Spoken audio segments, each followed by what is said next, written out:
I was standing on a riverbank, and it was twilight, early in the morning. This river was angry and raging, and the current was traveling at a speed unlike anything I had ever seen before. It was one of the most fearful and intimidating sights I had ever gazed upon. I'm not a strong swimmer and never have been, but I knew that it was imperative that I get to the other side because my life was in such danger if I remained as I were. Due to the level of fear and sheer terror of the task before me, I had given up all hope of survival, but understood the danger in remaining on the side on which I was standing. At that moment, I heard a voice from above. It asked me, "Do you trust me?" I looked up, but I saw nothing. I heard this voice again, "Do you trust me?" I knew immediately that it was God, and He wanted me to trust Him in this moment. With my faith strengthened, I jumped feet first into this raging river. As feared, the current immediately swept me away, and barring an intervention of the Creator that can calm the storm, I knew I would certainly perish.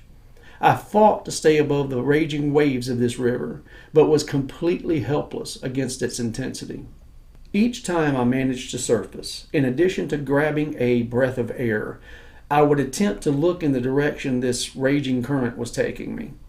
In the distance, I could see a huge whirlpool swirling around in the middle of this river, and I knew the current was taking me straight to an impending doom, and in the natural realm, there would be no escape. Barring a miracle of God, there was no possible way that I was going to miss it. As I approached this whirlpool, I knew I would be sucked to the bottom, and I was absolutely terrified. Due to the speed of this raging current, I reached the outer bands of this whirlpool very quickly, and it began drawing me in rotation by rotation. Very quickly, I reached the final innermost rim and knew it was all over for me, and my death was imminent. As it was about to consume me, I heard the voice again. It said, "Reach up." It did not have to tell me twice, so I immediately lifted both of my hands towards the heavens. I felt two invisible hands take me by both of my wrists. They began to carry me across the vortex of this whirlpool.